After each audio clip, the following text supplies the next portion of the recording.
Apples. My birthday is October 10th. I like my birthday. 10 out of 10. It would have been great if I'd been born at exactly 10:10 in the morning, um, or at night, but I wasn't. I was born just after midnight, but I still think my birthday is cool.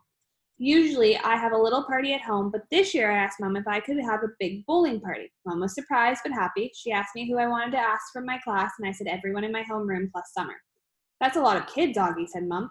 I have to invite everyone because I don't want anyone to get their feelings hurt if they find out other people were invited and they aren't. Okay, Mom agreed.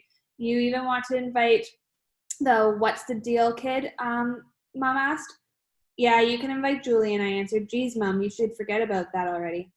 I know, you're right. A couple weeks later, when I asked Mom who was coming to my party, she said Jack, Will, Summer, Reed, Kingsley, both Maxes, and a couple other kids said they were going to try to be there. Like who? Charlotte's mom said Charlotte had a dance recital earlier in the day, but she was going to try to come to the party if time allowed. And Trista's mom said he might come after his soccer game. So that's it, I said. That's like 5 people. That's more than 5, Augie. I think a lot of people had just had plans already, Mom answered. We were in the kitchen. She was cutting apples, and I had apples just gotten from the farmer's market, and teensy weensy bites so I could eat it. What kind of plans? I asked. I don't know, Augie. We sent out the bites kind of late. Like, what did they tell you though? What was the reasons they gave? Everyone gave different reasons, Augie. She sounds a bit impatient. Really, sweetie? It shouldn't matter what their reasons were. People had plans, that's all. What did Julian give as his reason? I asked. You know, said Mom. His mom was the only one who didn't RSVP at all. She looked at me. I guess the apple doesn't fall far from the tree. I laughed because I thought she was making a joke, but then I realized she wasn't. What do you mean? I asked. Never mind. Go wash your hands so you can eat.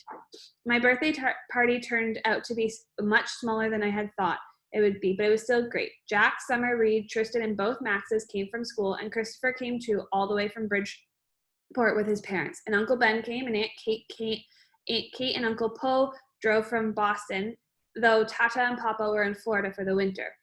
It was fun because all the grown-ups ended up bowling in the lane next to ours, so it really felt like there was a lot of people there to celebrate my birthday. Halloween. At lunch the next day, Summer asked me what I was going for Halloween. Of course, I've been thinking about this since last Halloween, so I knew right away. Boba Fett. You know you can wear that you can wear a costume to school on Halloween, right?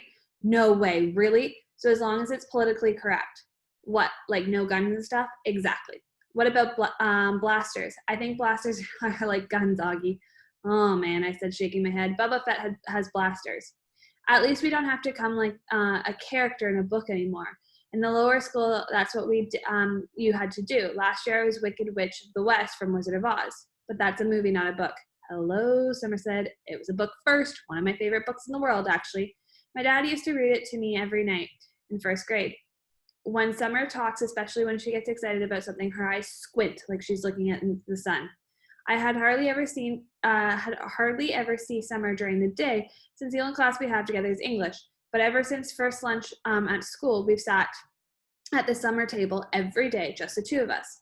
So what are you going to be? I asked her. I don't know yet. I know what I really want to go as, but I think it might be too darky. You know, Savannah's group isn't even wearing a costume this year. They think we're too old for Halloween. What? That's just dumb. I know, right? I thought you didn't care what those girls think. She shrugged and she took a long drink of her milk. So what dorky thing do you want to dress up as? I asked her, smiling. Promise not to laugh? She raised her eyebrow and her shoulders embarrassed. A unicorn. I smiled and looked down at her sandwich. Hey, promise not to laugh, she said. Okay, I said, but you're right. That is too dorky. I know, she said, but I have it all planned out. I make the headband out of paper mache and paint the horn gold and make my mane gold too. It'd be so awesome. Okay, I shrugged. Then you should do it. Who cares what other people think, right?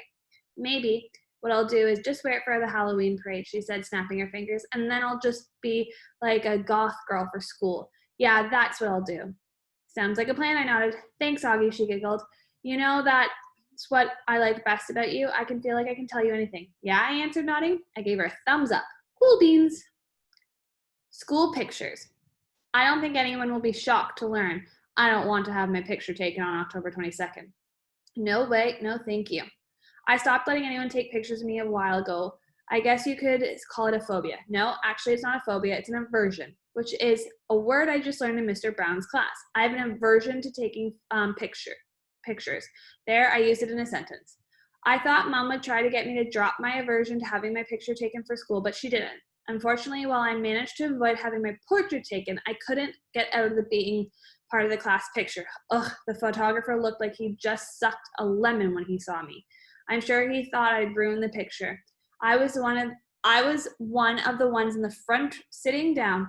I didn't smile, not that anyone could tell if I had.